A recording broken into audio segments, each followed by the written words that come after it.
Stanley was fat and ugly and really stupid. He probably only got the job because of a family connection. That's how stupid he is. That or with drug money.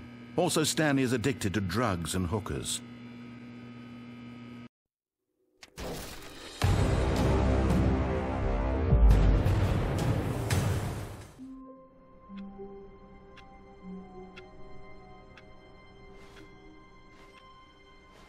All of his co-workers were gone. What could it mean?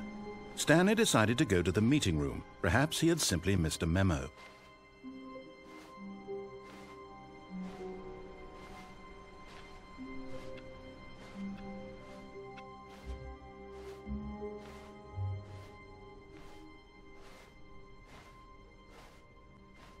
When Stanley came to a set of 2 open doors, he entered the door on his left.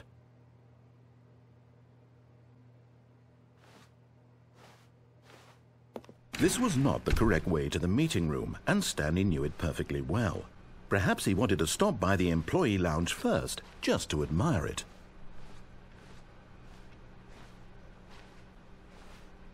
Wow, yes, this room. What a beautiful room. What a gorgeous... But eager to get back to business, Stanley took the first open door on his left.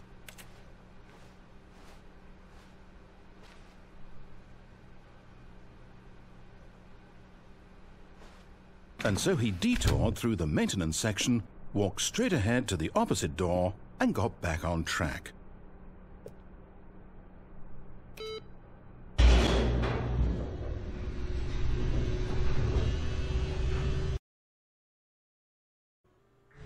But Stanley didn't want to go back to the office. He wanted to wander about and get even further off track. So now in order to get back, he needed to go, from here, it's, left. Oh, no, it's to the right, my mistake. No, not the right. Why would I have ever said it was to the right? What was I thinking? It's clearly... Oh, dear, would you hold on for a minute, please? Now, let's see. We went down right, left, down, left, right. Yep, okay, yes. I've got it now. This story is absolutely, definitely this way.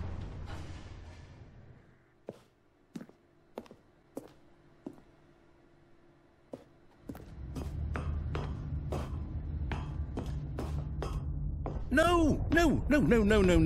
This isn't right at all. You're not supposed to be here yet. This is all a spoiler. Quick, Stanley, close your eyes. Okay.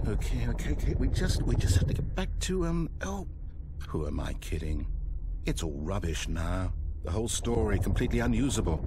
How about, rather than waste my time trying to salvage this nonsense, we'll just restart the game from the beginning. And this time, suppose we don't wander so far off track, Okay, from the top.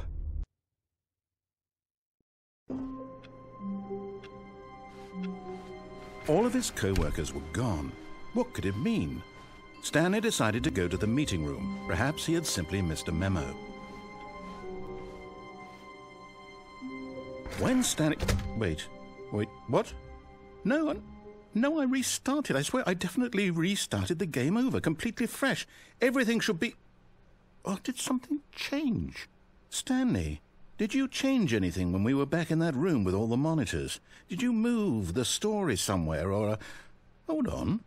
Why am I asking you? I'm the one who wrote the story. It was right here just a minute ago. I know for sure that it's here somewhere. Okay, then. It's an adventure. Come, Stanley. Let's find the story.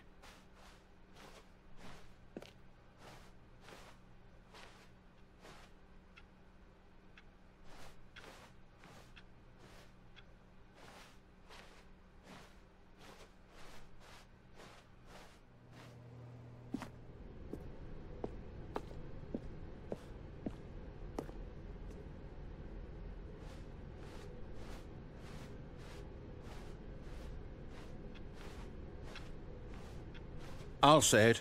This is the worst adventure I've ever been on. I can promise you there definitely was a story here before. Do we just... Do we need to restart the game again?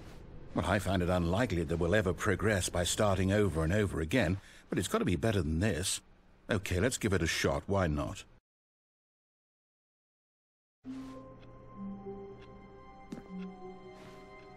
All of his co-workers were gone.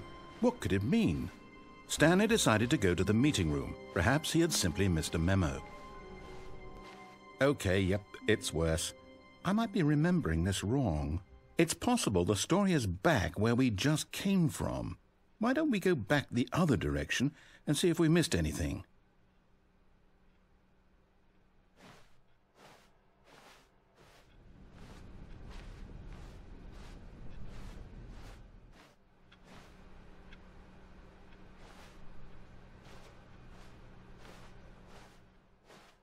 Aha! I knew we'd miss something. The story. Here it comes.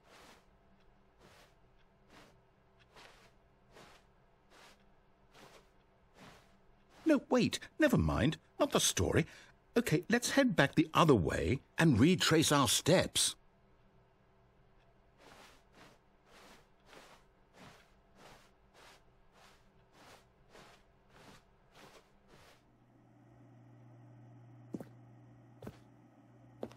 Now this...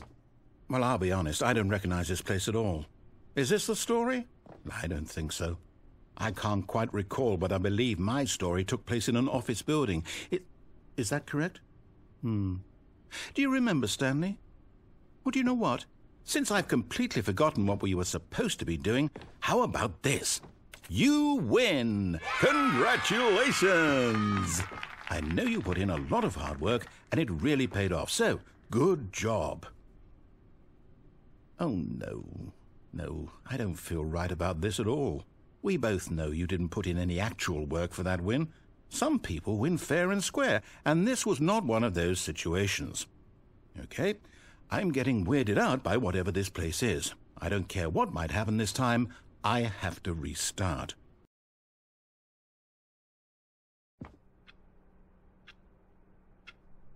All right. I've got a solution. This time, to make sure we don't get lost, I've employed the help of the Stanley Parable adventure line.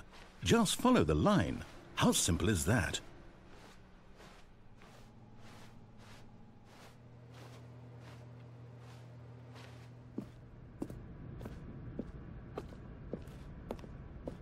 You see? The line knows where the story is. It's over in this direction. Onward, Stanley, to destiny. Though, here's a thought. Wouldn't wherever we end up be our destination, even if there's no story there? Or to put it another way, is the story of no destination still a story? Simply by the act of moving forward, are we implying a journey such that a destination is inevitably conjured into being via the very manifestation of the nature of life itself? Whoa. Hang on. That got a bit weird back there. Well, I'd like to apologize. Not sure where I was going with all that. You know what? I think what we need right now is a bit of music to lighten the mood.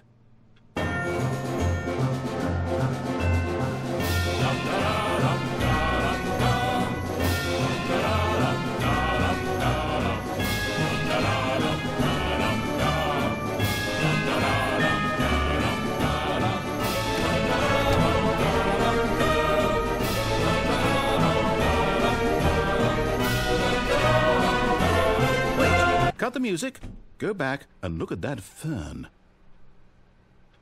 Stanley, this fern will be very important later in the story. Make sure you study it closely and remember it carefully. You won't want to miss anything.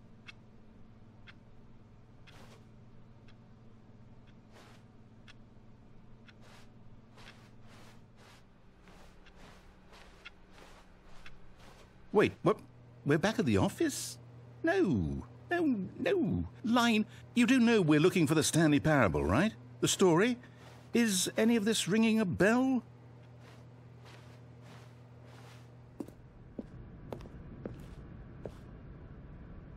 Oh, no, not again, Line. How could you have done this to us? And after we trusted you, after everything we've been through, you... Oh, I can't take this anymore. To hell with it. Restart.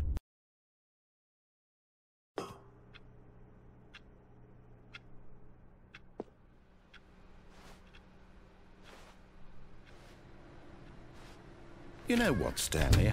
I say forget the adventure line. What's it ever done for us? We're intelligent people, right? Why can't we make up our own story? Something exciting, daring, mysterious. Ooh, this all sounds perfectly doable. Why don't we simply start wandering in, well, I don't know. How about this direction? Now, yes, this is exciting. Just me and Stanley forging a new path, a new story. Well, it could be anything. What do you want our story to be? Go wild. Use your imagination. Whatever it might be, Stanley, I'm ready for it.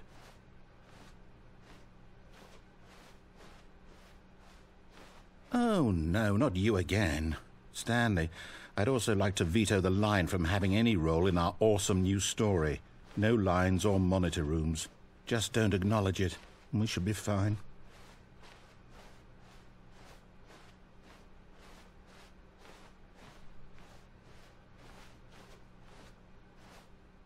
Ah, a choice.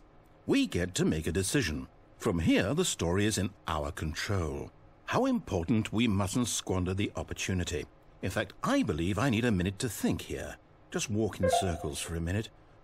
Okay, so I know that each door has to lead somewhere, which means that somewhere, the place where we're trying to go, there must be a reverse door that leads here.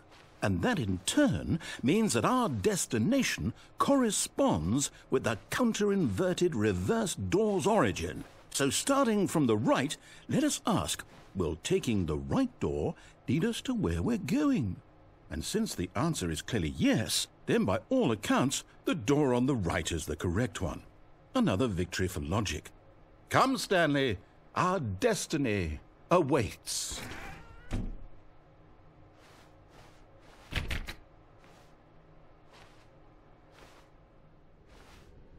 Oh, hold up, what's this? The confusion ending.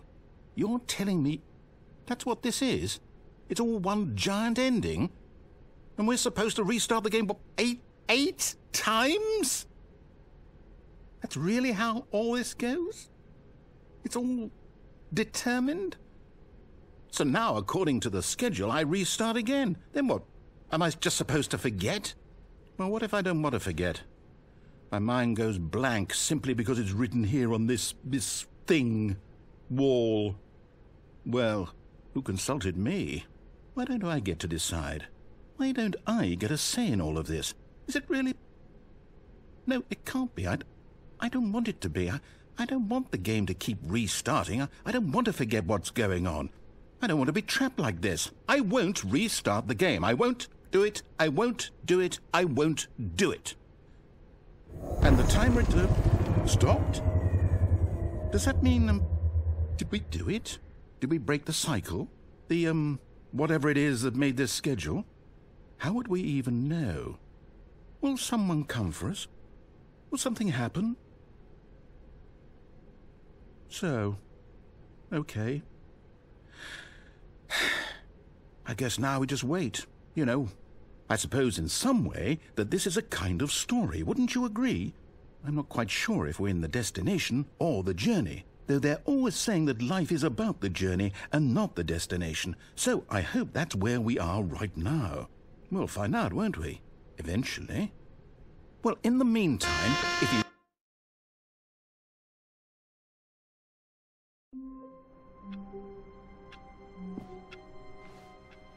All of his co-workers were gone. What could it mean? Stanley decided to go to the meeting room. Perhaps he had simply missed a memo. When Stanley came to a set of 2 open doors, he entered the door on his left.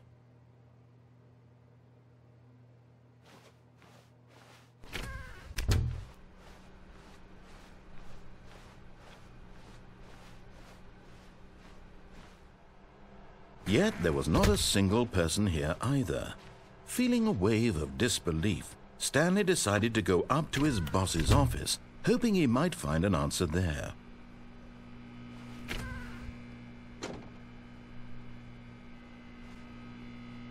Stanley stepped into the broom closet, but there was nothing here, so he turned around and got back on track.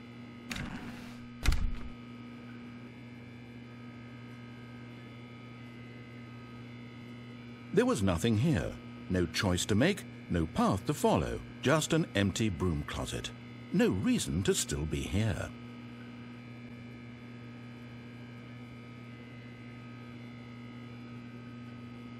It was baffling that Stanley was still just sitting in the broom closet. He wasn't even doing anything. At least if there was something to interact with, he'd be justified in some way. As it is, he's literally just standing there doing sweet FA.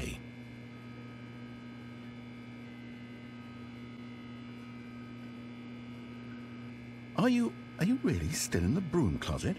Standing around doing nothing? Why? Please offer me some explanation here. I'm genuinely confused.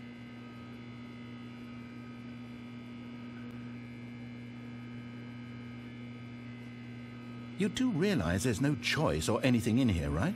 If I'd said Stanley walked past the broom closet, at least you would have had a reason for exploring it to find out. But it didn't even occur to me because literally this closet is of absolutely no significance to the story whatsoever. I never would have thought to mention it.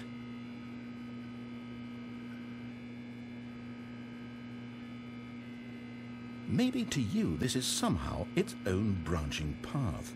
Maybe when you go talk about this with your friend, you'll say, "Oh, did you get the broom closet ending? The broom closet ending was my favorite." I hope your friends find this concerning.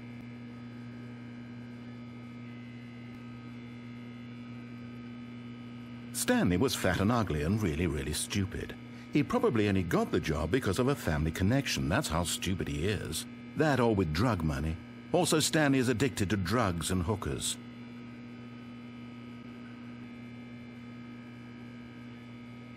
Well, I've come to a very definite conclusion about what's going on right now.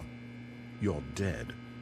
You got to this broom closet, explored it a bit, and were just about to leave because there's nothing here, when a physical malady of some sort shut down your central nervous system and you collapsed in front of your screen.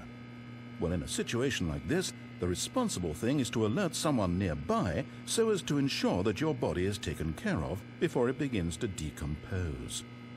Hello? Anyone who happens to be nearby? The person at this computer is dead.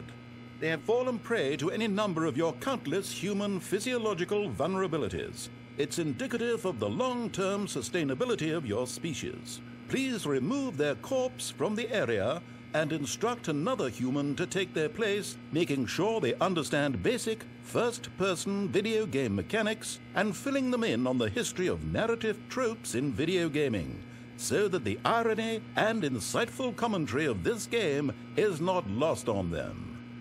All right, when you've done that, just step out into the hallway. Ah, second player. It's good to have you on board. I guarantee you can't do any worse than the person who came before you.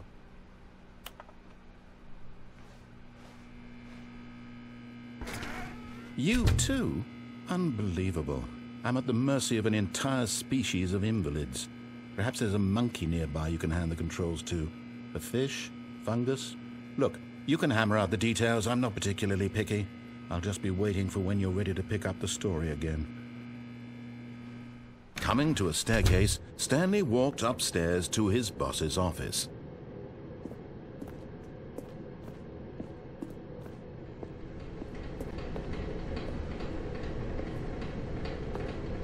But Stanley just couldn't do it. He considered the possibility of facing his boss. Admitting he had left his post during work hours, he might be fired for that. And in such a competitive economy, why had he taken that risk? All because he believed everyone had vanished? His boss would think he was crazy. And then something occurred to Stanley. Maybe, he thought to himself, maybe I am crazy. All of my co-workers blinking mysteriously out of existence in a single moment for no reason at all? None of it made any logical sense. And as Stanley pondered this, he began to make other strange observations. For example, why couldn't he see his feet when he looked down? Why did doors close automatically behind him wherever he went? And for that matter, these rooms were starting to look pretty familiar. Were they simply repeating? No, Stanley said to himself, this is all too strange. This can't be real. And at last, he came to the conclusion that had been on the tip of his tongue. He just hadn't found the words for it. "I'm dreaming!" he yelled. "This is all a dream." Oh, what a relief Stanley felt to have finally found an answer, an explanation. His co-workers weren't actually gone. He wasn't going to lose his job. He wasn't crazy after all.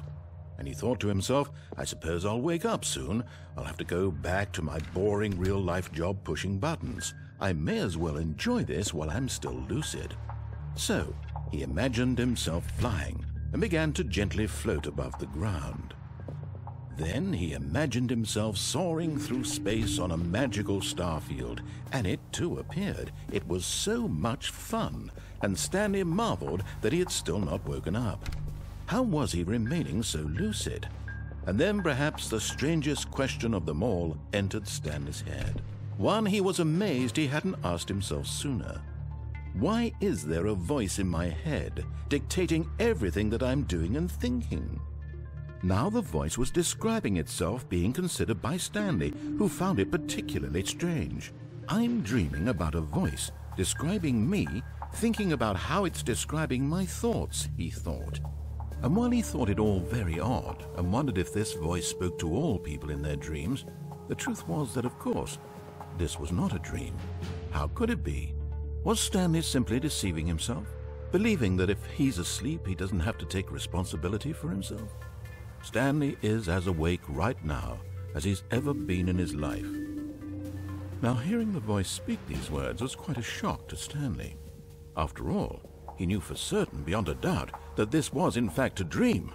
Did the voice not see him float and make the magical stars just a moment ago? How else would the voice explain all that? This voice was a part of himself too. Surely, if he could just... He would prove it. He would prove that he was in control, that this was a dream. So he closed his eyes gently, and he invited himself to wake up. He felt the cool weight of the blanket on his skin, the press of the mattress on his back, the fresh air of a world outside this one. Let me wake up, he thought to himself. I'm through with this dream. I wish it to be over. Let me go back to my job. Let me continue pushing the buttons. Please, it's all I want. I want my apartment, and my wife, and my job. All I want is my life exactly the way it's always been. My life is normal. I am normal. Everything will be fine. I am okay.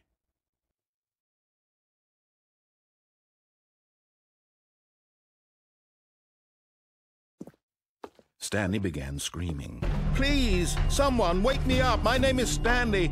I have a boss. I have an office. I am real. Please, just someone tell me I am real. I must be real. I must be. Can anyone hear my voice? Who am I? Who am I? And everything went black.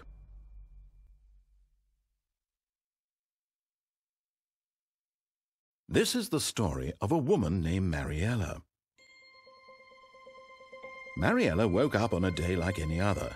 She arose, got dressed, gathered her belongings, and walked to her place of work. But on this particular day, her walk was interrupted by the body of a man who had stumbled through town talking and screaming to himself, and then collapsed dead on the sidewalk. And although she would soon turn to go call for an ambulance, for just a few brief moments she considered the strange man. He was obviously crazy, this much she knew. Everyone knows what crazy people look like. And in that moment, she thought to herself how lucky she was to be normal. I am sane. I am in control of my mind. I know what is real and what isn't. It was comforting to think this, and in a certain way, seeing this man made her feel better. But then she remembered the meeting she had scheduled for that day, the very important people whose impressions of her would affect her career, and by extension, the rest of her life. She had no time for this, so it was only a moment that she stood there, staring down at the body. And then she turned and ran.